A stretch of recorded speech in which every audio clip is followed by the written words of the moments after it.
Hey yo, so before we start, I just need to clear up some things because I don't want to end up repeating myself constantly to please some of these dudes. So let's get into it. Whenever this sticker shows up on screen, the one with Jericho in it, it means I am not saying that Jericho is a bad rapper.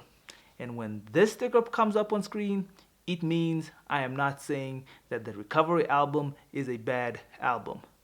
Now that that is sorted, let's get into this video. What? This is awful. Who did this? What is poppin', everybody? It's your boy DV8 and we are back with another video. And yeah, stuff is happening on We Are Hip Hop Namibia, and it is what it is, man.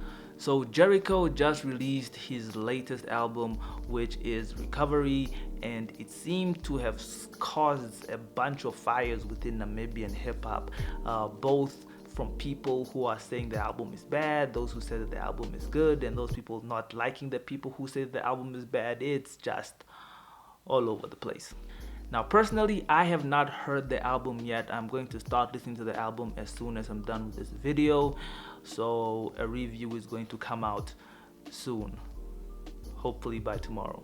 With all the chaos that's happening within hip hop regarding this album, I put out a question to figure out whether people are being biased or they are just being objective and talking about how the album is. So I asked, if the album is bad, would you admit it?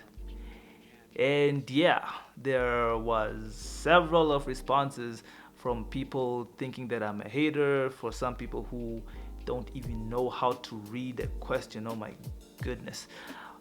But yeah, it wasn't pretty. Two things came out of this.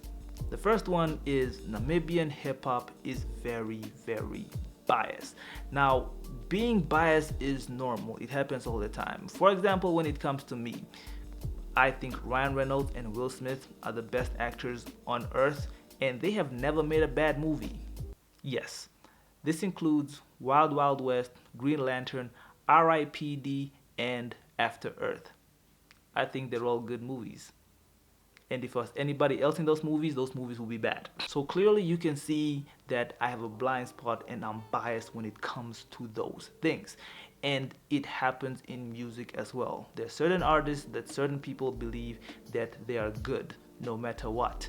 Even if the artist is bad, they will still think that the artist is good because they love that artist. Now, being biased doesn't mean that you have nothing to say or we shouldn't even listen to you when you're talking about something.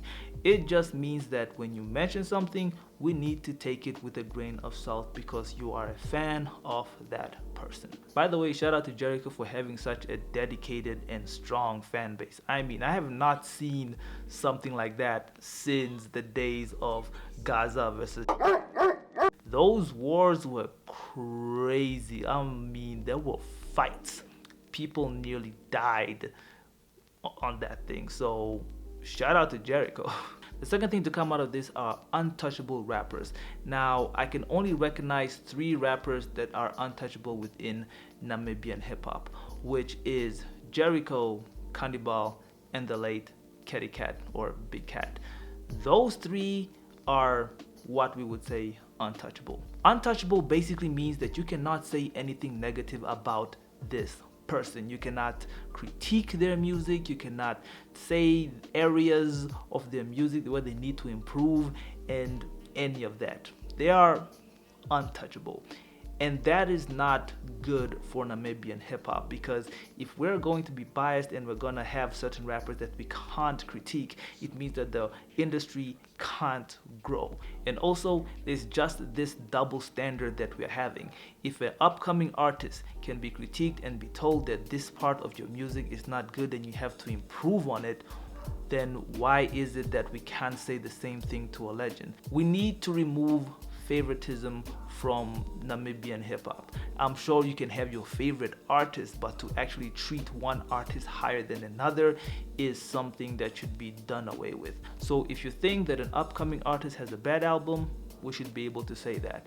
If you think that a legend has a bad album, we should be able to say that as well. And to quote Ravi Zacharias, we can disagree, but we don't have to be disagreeable. I don't know what that means, but it sounds dope. As for me, I'm gonna go and start listening to the Recovery album. I definitely hope it's a good album. It would be dope to see J Twiz get back in the game and drop some fire. It would be dope. So the album is on Donlu. You can also hit up whoever is selling the CDs. I don't know who it is. Yeah, the marketing was not done very well for this thing, but it's on Donlu. Go listen to it, support local, and try to buy the album if you can. And yeah, man, we out.